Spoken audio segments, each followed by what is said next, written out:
Hello. Can everyone hear me? Da-da-da-da. Got my coffee. Got my water. All right. Cool.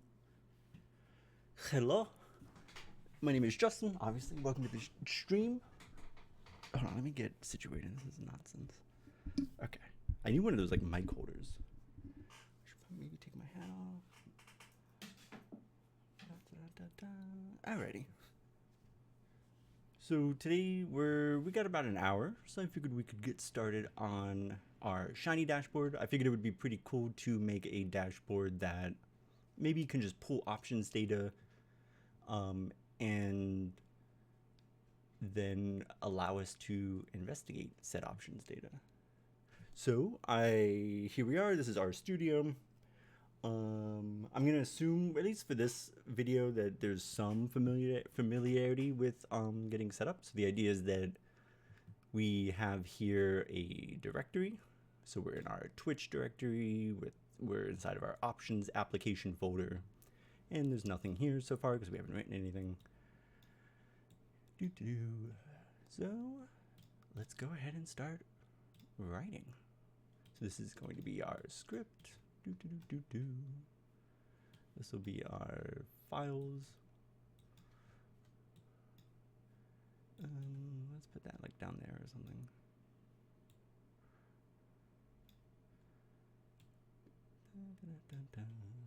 Alrighty. And then, so this file is going to be called app. Oops, 1 second.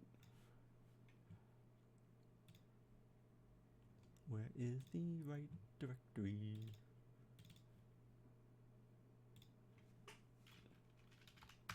So we got our file called app.r. And the first thing we need to do is load in Shiny.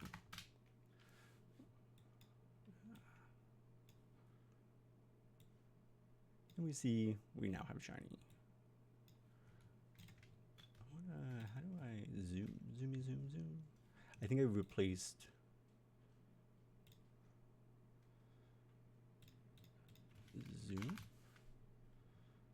zoom in. Let's do, why can't I do control?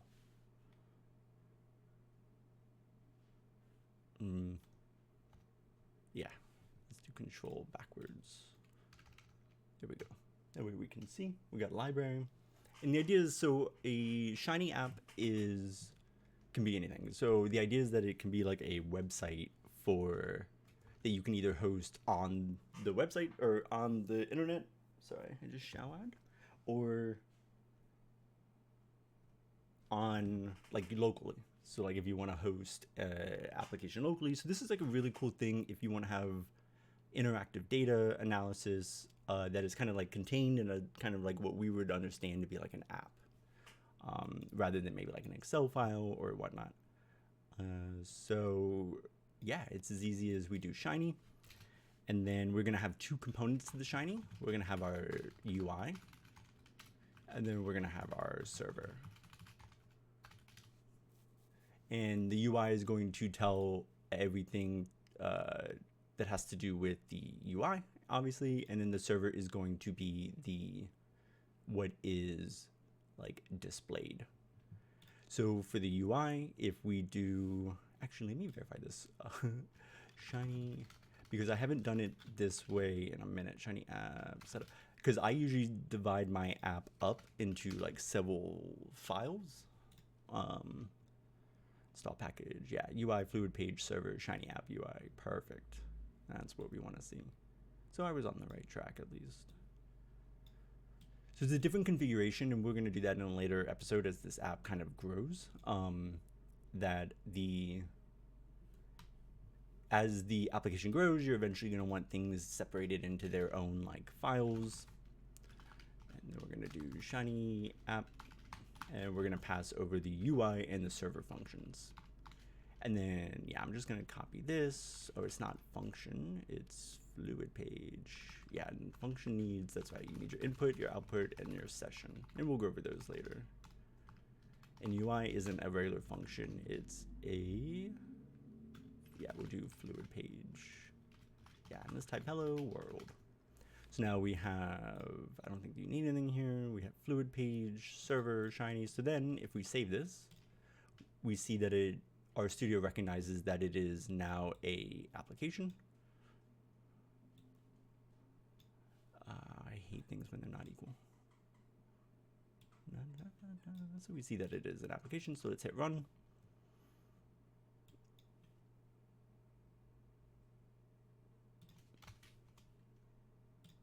Our first error already, and voila.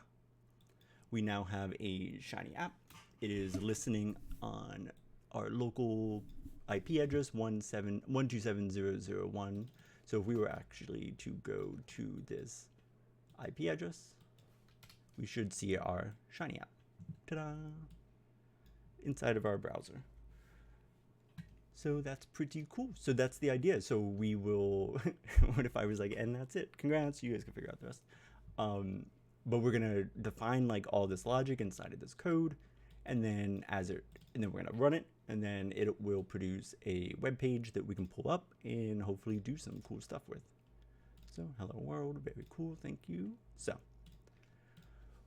what should we do first is the question, right? So, because we're gonna need to do two things. For today, we're just going to design a simple interface to view like an options chain. And then that means that we need to get options data. And to get options data, we are going to pull that from Sibo. So, which means that we need to get the data, format the data, save the data. Okay, so let's do chat. What do we do first? Do we do the server side where we get the data first, or do we want to just kind of mimic some data and do the UI side where we do the data table first?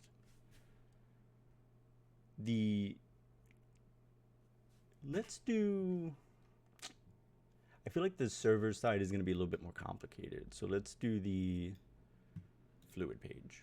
Okay. So a fluid page is a command that's used if you want your page to like automatically switch, or like if you don't want to define the sizes of everything, right? So like, in other words, it's fluid, which means if we do this and there's something here, that everything inside of that will automatically adjust, as opposed to staying the same size and causing like scrolling issues. And so typically what you can do with a fluid page is you can define like a fluid row, and then inside of that row, which is like a single horizontal space of that of the fluid page, sorry, my chair is so squeaky, we can define like, say, a column. Now there's 12 columns on a given page. So say we want 6 of these columns, and let's say inside of this we're going to use the data table page library. I think that's the, yep, DT, or the data table package, and we're going to do show data table DT output. Helper functions for using DT and Shiny. So we're going to do a DT output, and our output ID is going to be main options table. Our width is going to be, sure, 100% of, it's already the standards. Oh yeah, that's actually all we need for the output function. We just define the output ID. And so we're just going to do that.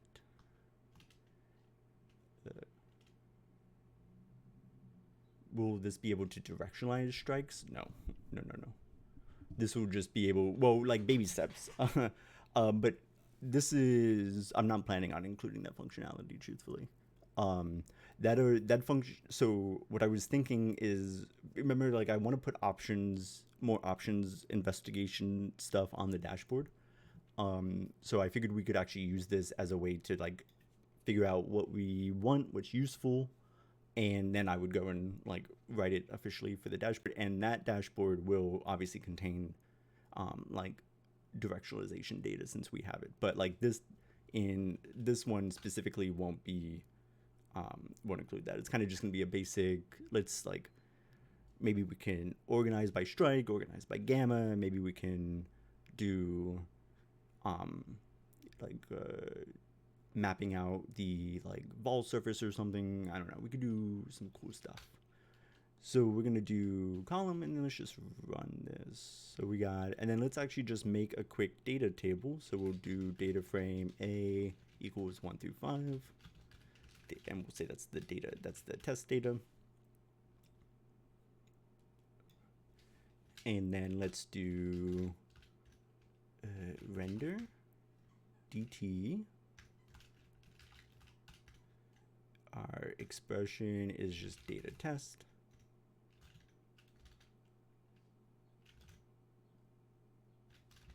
I'm pretty sure this is how it is. And then output, we put the name, main options table. And let's see if this works. Ta-da! Woohoo! Look at that. So see what I mean with the fluid? So if we go down to half, it shrinks down to half. If we open it up, it opens up. And we see that it only takes up half the side because we declared our columns as 6. So if we were to change this and make this a 12, we would see that it would take up the whole page.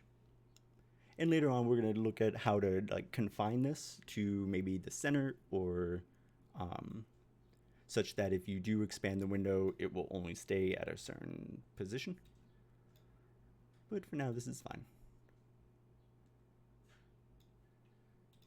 So, I mean, that's kind of it for now for the UI component, right? Because we are, obviously it's going to be a lot more information, but that is the essence of how you display a table in Shiny. You say, hey, render this data, and then you define where in the UI component you want that data rendered, and then voila, you're done, right? So now let's actually work on getting the SIBO data.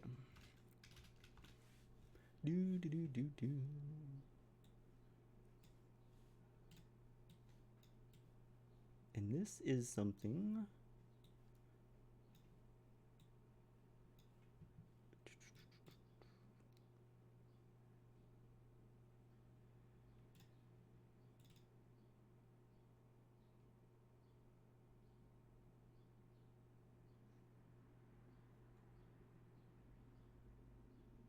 so I'm looking for actually an old script to get some ideas from. But where is it?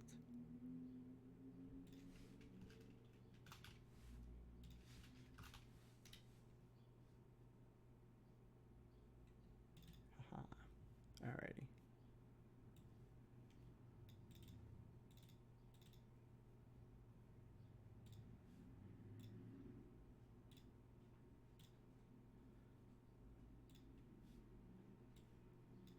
Because I'm gonna need some help. Perfect. Okay. It's not cheating, I wrote it.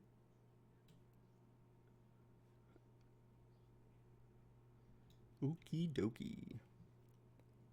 Also, I am gonna message someone.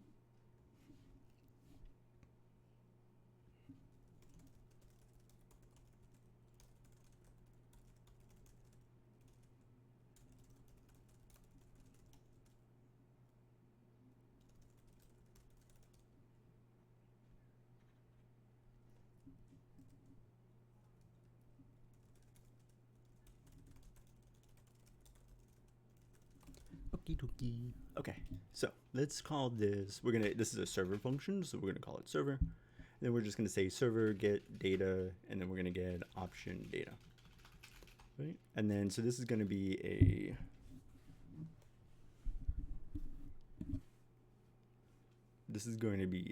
string, a string input, stock name,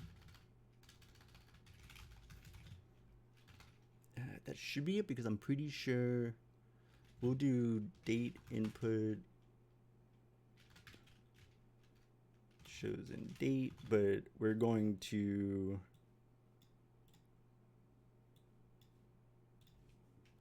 just say that that will always be like the current date, because with SIBO we're not going to be able to pull historic data, so we're only going to be able to pull like current data.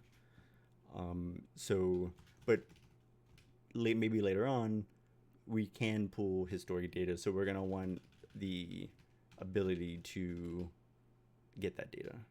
The sysdate later is going to be a bit of a problem, because if we, for instance, pull this on a... Actually, let's just write a quick server get date. So this is going to be a function that returns like the most recent week date. So we'll do sysdate equals date current date if weekdays date current date is a weekend.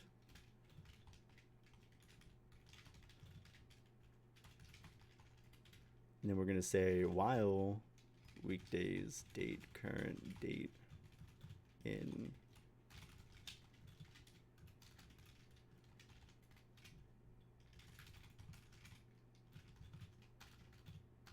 -1 as date origin equals, you got to put like an origin. So all dates in programming start at 1970-0101, which is the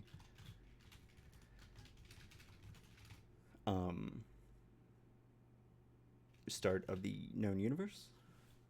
What is this? It's fine. So while it is, we're going to subtract one date, and then once it's not, we're going to return. So let's see if this works.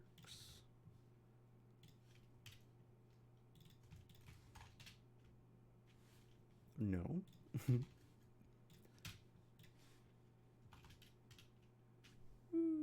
That is in fact today's date. What if we did, instead of, let's test it real quick, let's do if today was, what was Saturday's date? The 9th? 0309? Oops. The 9th. Ooh, look at that. Okay, last one.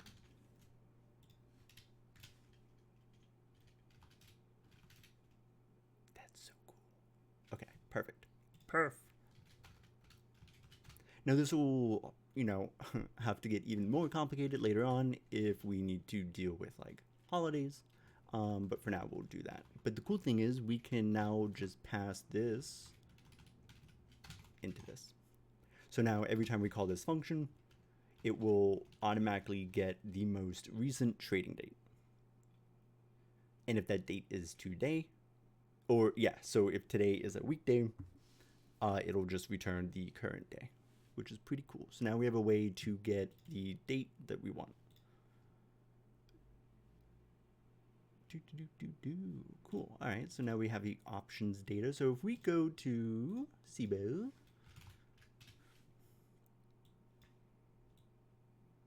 actually let me do,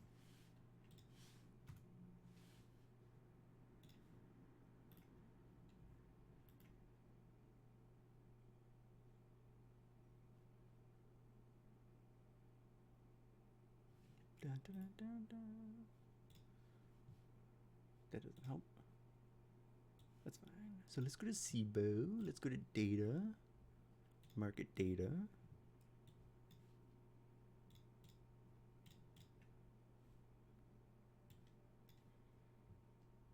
We want US options. There's somewhere here we can get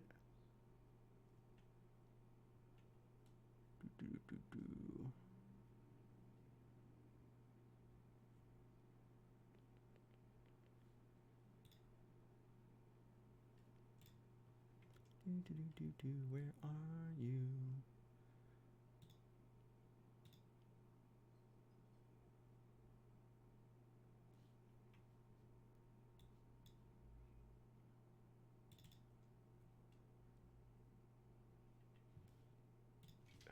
do no cheating. cdn.sibo. cdn.sibo. Now, there's definitely a way to get option. I want to find it first. Index data. That's not it. Quotes dashboard. That's what I was looking for. Here we go.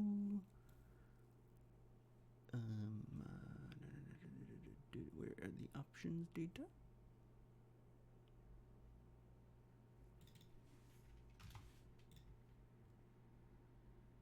Options. There we go. And you see here we have this download CBD button. CBD. That's to download. Okie dokie. Now, whenever a website displays this information, you can typically look at it. And you can see where that information is coming from.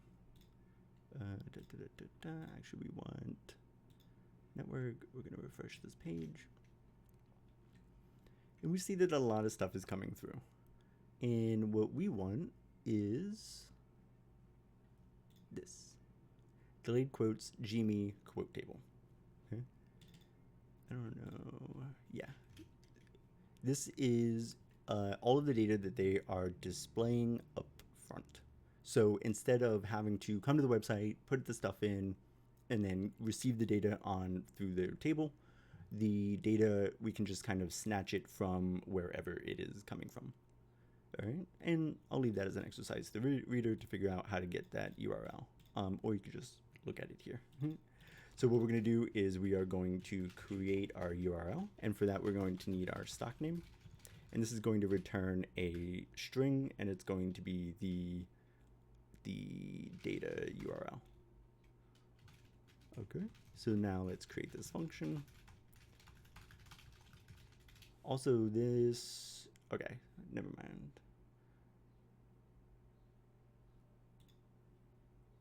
Yeah, so we just have to make sure that this string input is formatted correctly, and this should be done like prior to the string's stock's name should be formatted prior to getting here.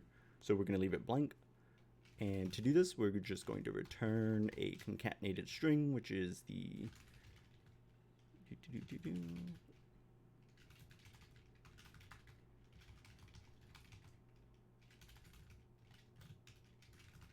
I said we're not going to do that. So then we're going to do the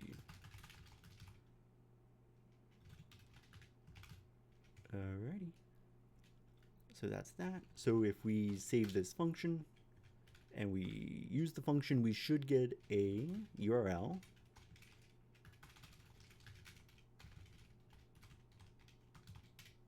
Bam. And we have a JSON URL. So let's actually come here. Let's go to terminal. Let's not go to terminal. Windows doesn't have any of that. No, it's terminal. Am I losing my mind? Command prompt. And then, oh, right. And then let's curl this. It's forbidden. Whoa, did they change things? Oh, now this is a hiccup. Request ID, host ID,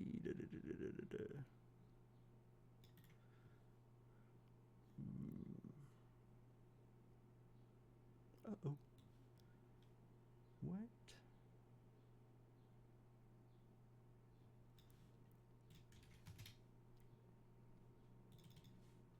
Weird. Oh wait, because it's the wrong JSON.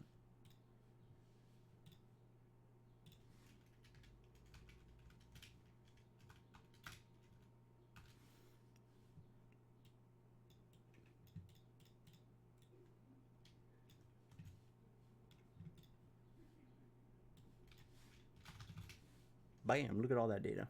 So now our job is just going to be to get that data and then parse that data into a data table.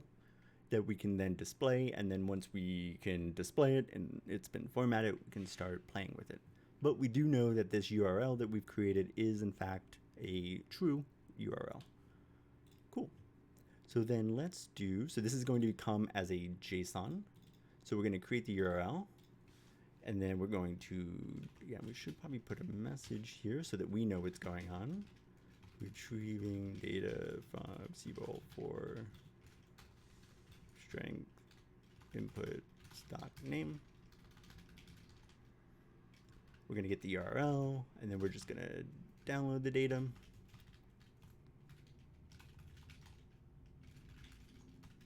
And do we want to save the data? And I think we have to, but maybe not right now. This is going to be data JSON response.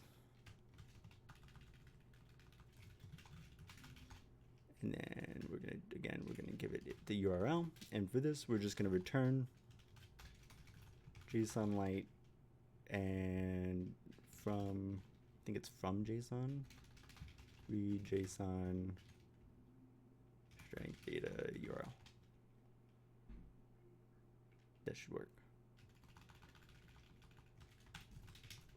Let's test.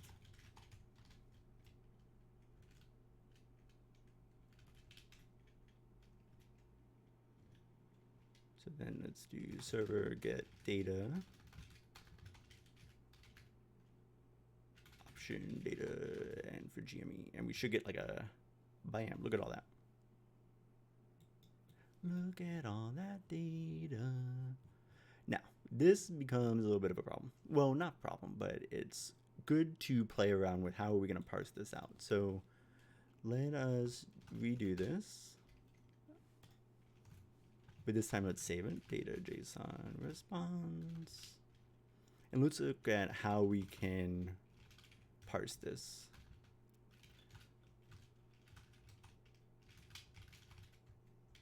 Oops. So it's a list.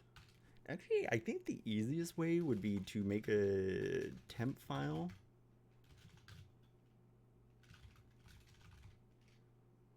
Right? And then JSON light save. What can we do with JSON? From JSON, parse JSON. Let's see what parse JSON does. This is not how I do it in the original one, so it'll be cool. Error, trailing garbage. Okay, well, you didn't have to call me that.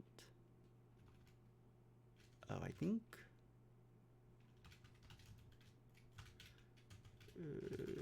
content.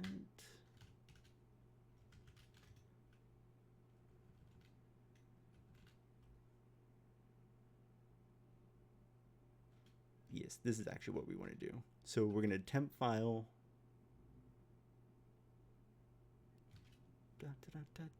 So we make our temp file. And then we are going to, we need to save our response to this.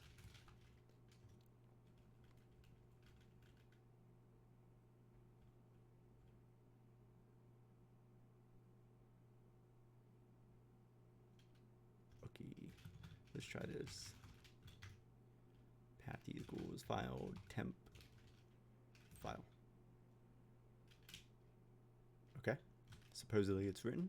So now let's do file temp file.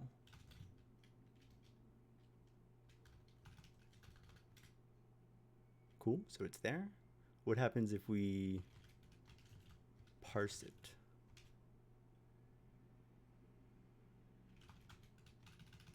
Why won't you parse stuff for me? Or connect with little JSON or connection object to read from. File temp file dot connection. So let's make a connection.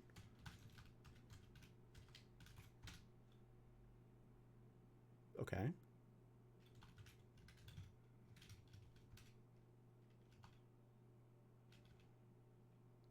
The file connection's done.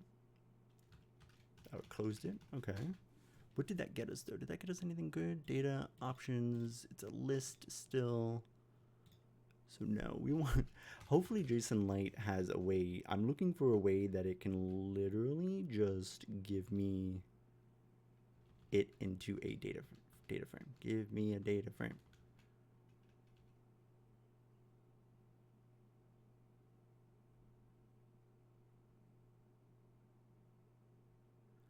I don't want to unserialize.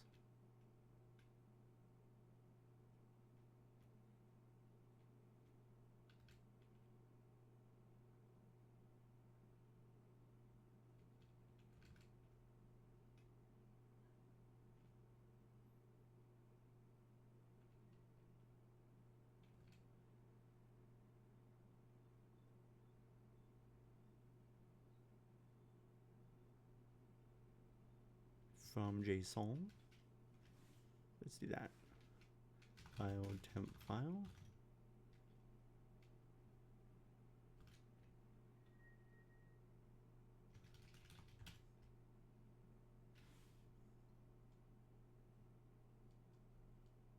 Oh, did that work? Data options. Yeah, cool. And we get our lows, our highs, size, I guess, or so something. So if we do this, so we don't need, let's remove the file, file.remove, file.temp file. Wait, we need that. So we did a temp file, we wrote to it. We didn't need to read it. We don't need a connection. We're just keeping the stuff that we need. So we need from JSON parsed. And then we can see here that we need to get inside of the data options. Yes, thank you. So if we do data JSON parsed, data options.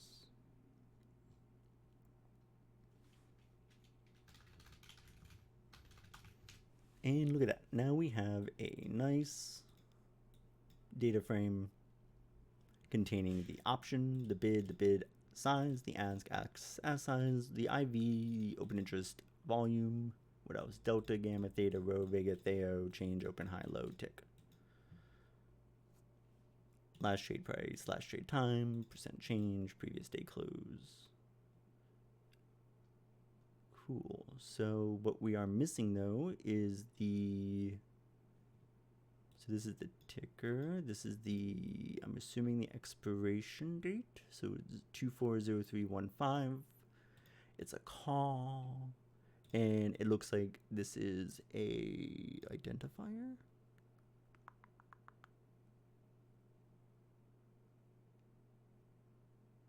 No, strike. Bid as size, IV open interest volume, high low. So the strike is in here somewhere. So it's the lowest option.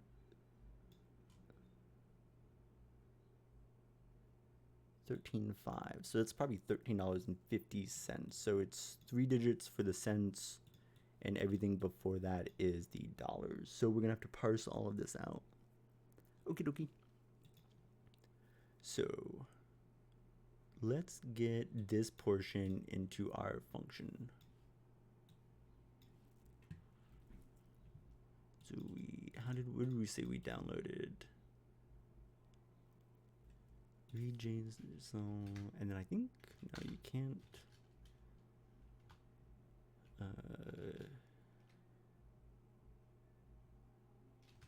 We're gonna do extract data frame, data JSON response,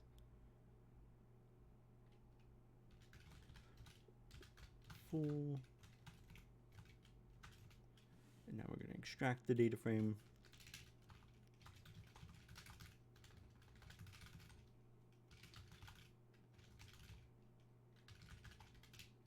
That'd be data JSON response full. No, we make the temp file. We do JSON light write JSON, and we're gonna write the data. The path is going to be the temp file, and then we're gonna read it right back. Wait, do we need to read it? No.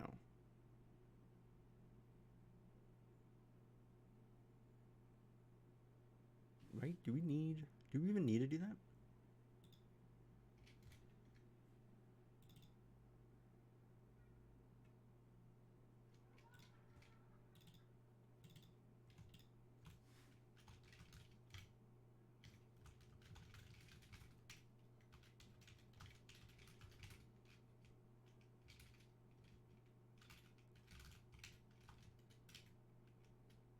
Yes, because we need to convert it into a data frame.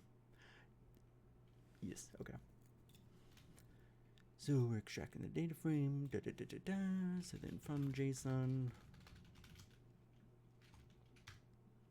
the text is going to be the file temp file.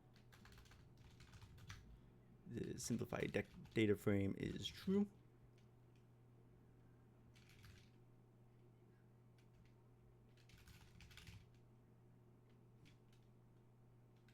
I'm still going to say that's full because we haven't extracted the data frame yet. And then we're going to do data options, JSON response. But I am. So that gets us our data frame. So let's make sure that it is all working.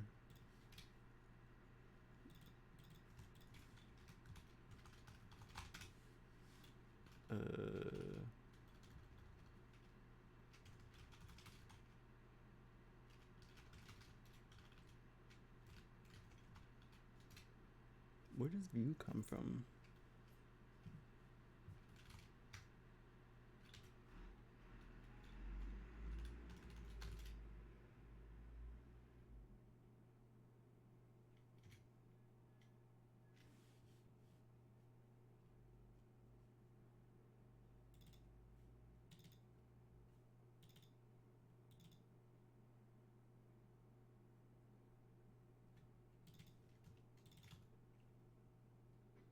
We had an error that couldn't find the data JSON response at full, probably just because I misspelled it.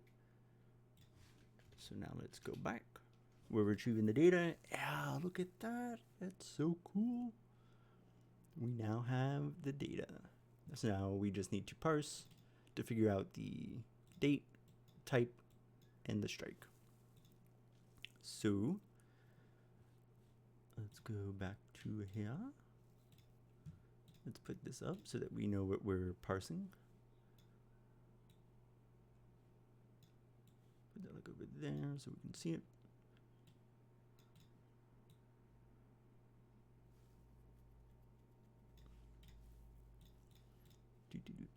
So this is our string. Test string. So the first thing we want is we want all the letters before any numbers, right? So we're going to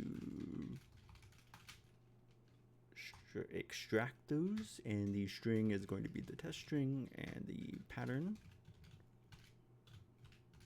is going to be, we want all the letters before a number.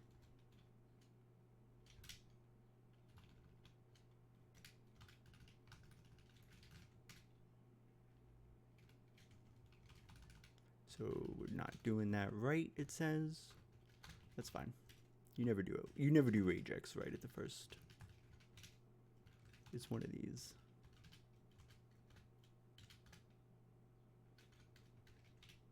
Do not make me pull up the cheat sheet. I swear it's like one of these. Alpha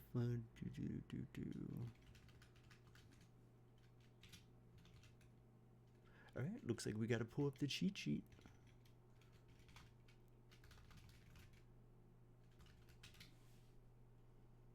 Very unfortunate. I always forget what these ones are. It's this, followed by question mark, parenthesis, question mark, equal sign, which I'm pretty sure we did.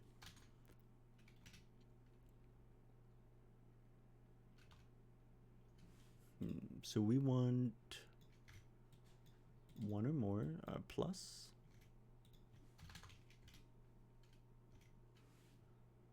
We want, okay, so first we want the letters, alpha. And how many of those do we want? We want one or more, so that's be alpha plus, alpha plus.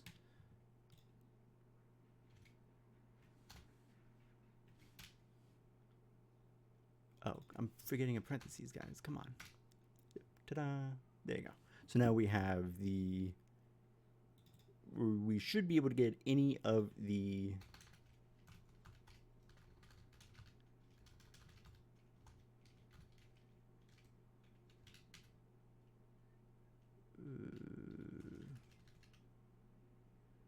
alpha. What if I just want everything before that?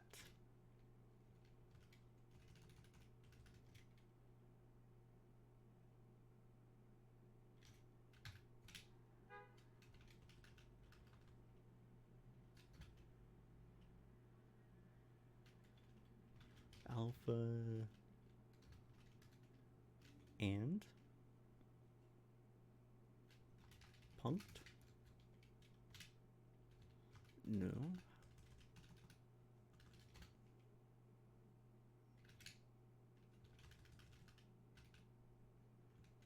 Yeah, we definitely want to start. What if I would just want everything before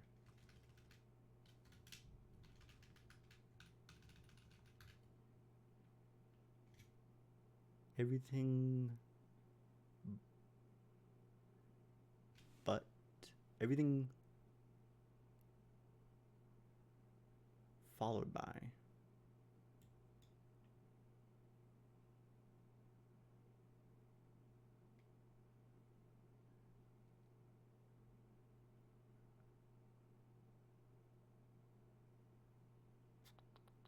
digits, letters, punctuations. That's not what we want. Every character except a new line.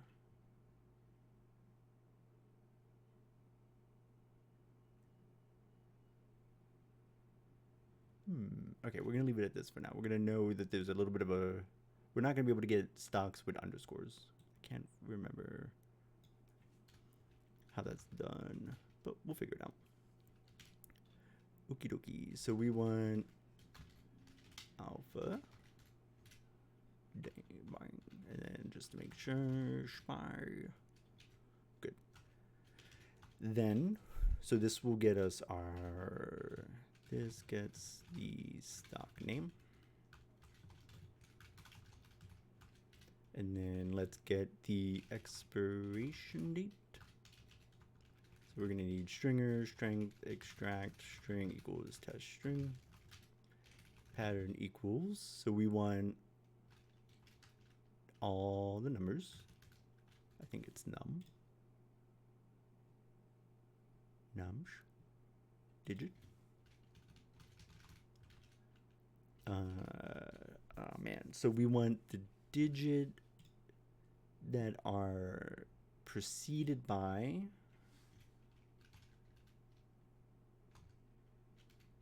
alpha,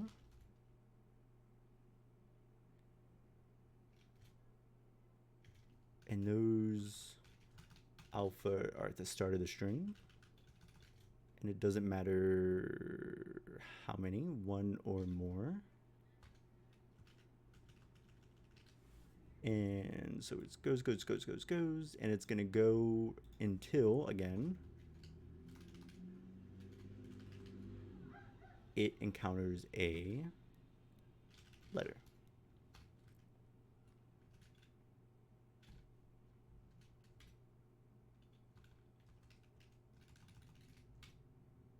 That's not right.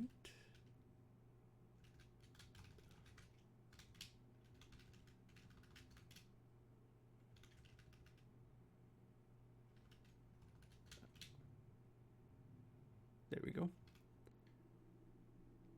1, 2, 3, 4, 5, 6. So the digits are actually always going to be, let's do this, so that we know for certain we're getting, just to be a little bit more exact, you know? And then, so this is going to get us stock date, and then we're going to have to process that later on because 240315 is not really a date. And then let's get the option type.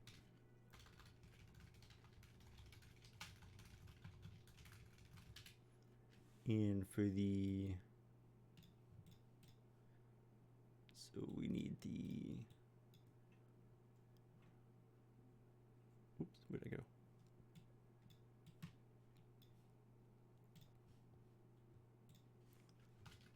So the pattern here is going to be, we want 6 digits. Then we want 1 alpha. And that's a C. Perfect. And that should only occur at that type. And then we get the strike. Extract test string. The pattern is going to be, we want, it's going to start with 1 letter. And then it's going to be all the digits at the end.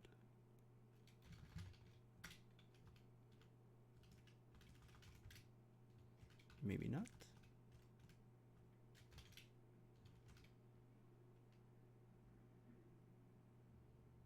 Oops.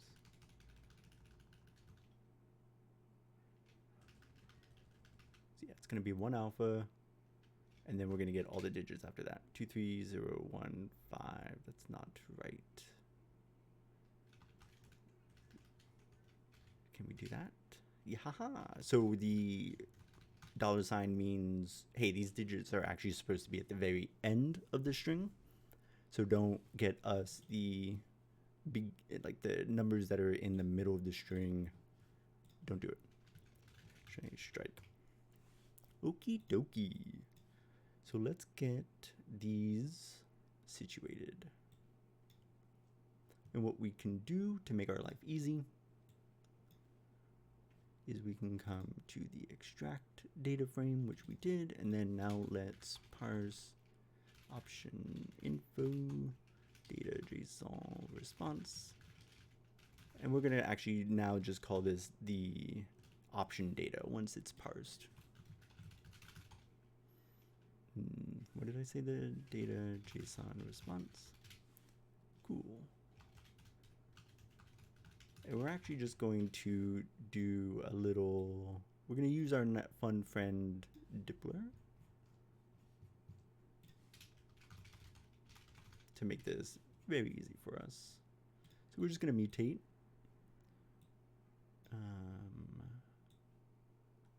And we're going to say we want the stock name to be, and then we're just going to put in the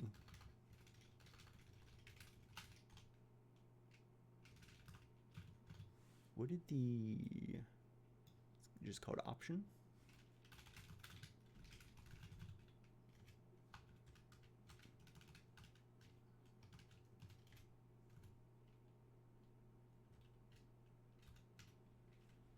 And then we're going to get the data date.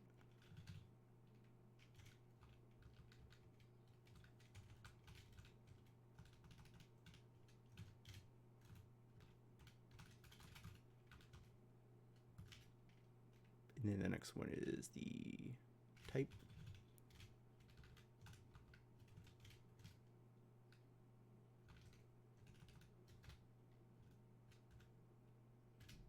And then the next one is the strike.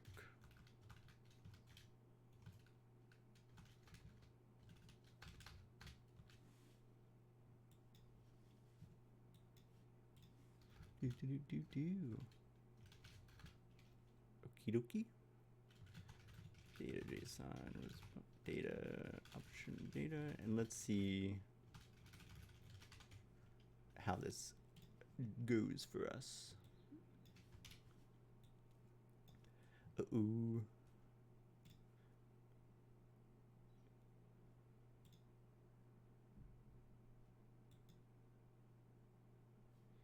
It says unexpected nonsense somewhere.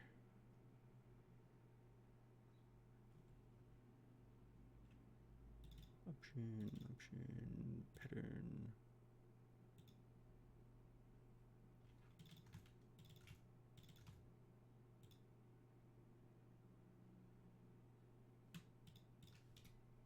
Where is the issue?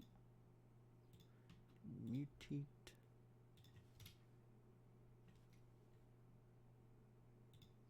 Strike stock equals. Uh-huh. These are all good.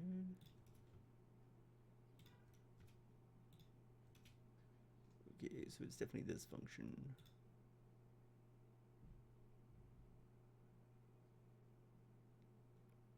Pattern. Is that it? Yes. Okay. So now let's see if we get a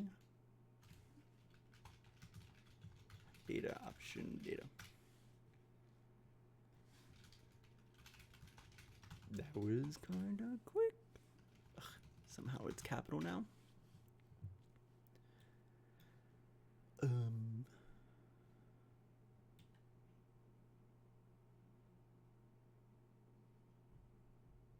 No, because we didn't return the right thing.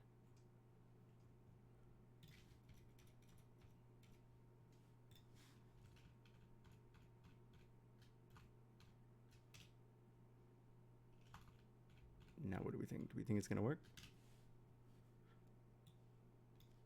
Look at that. So stock, data date, type, and strike. Pretty cool. So then if we're gonna wrap it up soon because processing has to start. But let's save this. Let's get the response from this.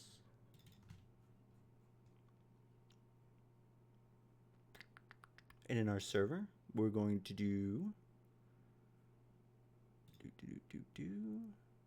we're going to do another fluid row. And here we're going to do a shiny input. No, I want text input. Where is that called? I forget. Text to get.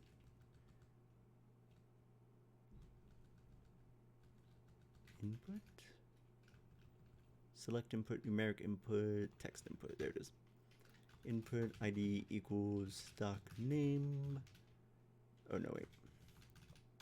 So this is the input ID is what we're going to use on the back end to retrieve this value. So we're going to call this user input stock name. The label is going to be just stock name. The value, we can already set it. Actually not. We're going to do placeholder insert stock name.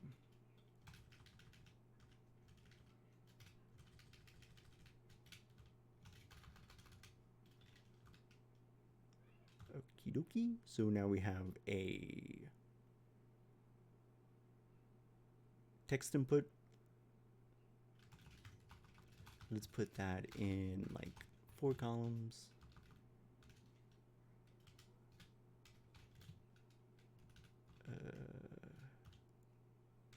Then let's put the other, like the last one in like, I don't know, this could be 2, 3 maybe. This is going to be a button. How do you do a button? Button. Submit button. Action button. Yeah, we want action button. So this is going to be something that when we click, something happens.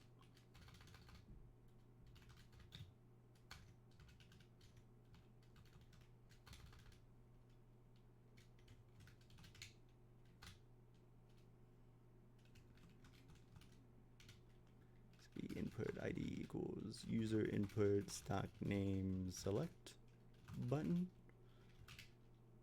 Do I need anything else? Label submit. We're not gonna worry about the icon right now.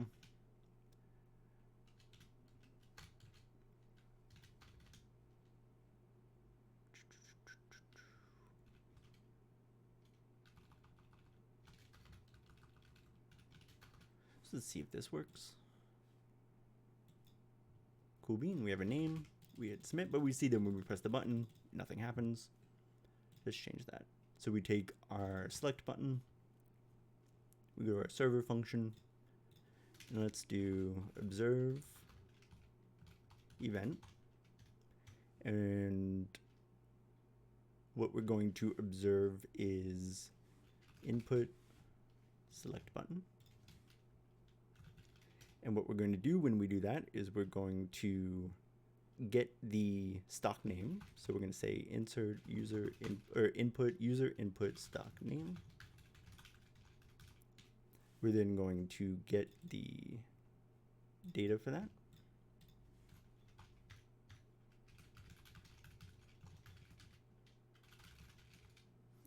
And then for now, all we're going to do is we're going to pass that to the data table. So this should be DT. Oh yeah, it's right there.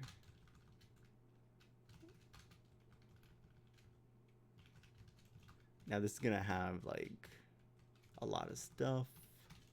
So maybe we only select a few. So let's do like stock name, data, or no, the data date should actually be expiry, right? Yes. Expiry. Where was I? Expiry, strike. Was there open interest? What else did we have? Did a bid, ask, open interest.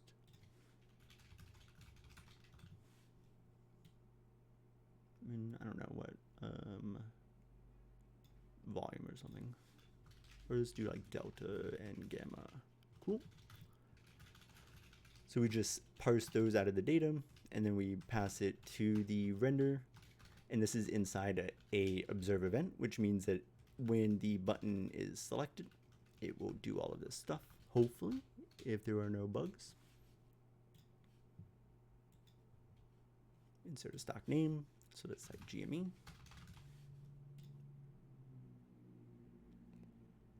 How cool. That's pretty cool. Within an hour, right? And we see we have 876 entries here. We also see that, say we want, oh, we didn't get the type. Let's get the, we definitely need the type. Stock, expiry. I guess we can get rid of type. And let's put strike.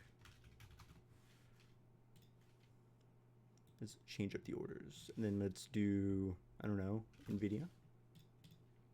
So it's getting NVIDIA. Probably taking a while because a lot of data.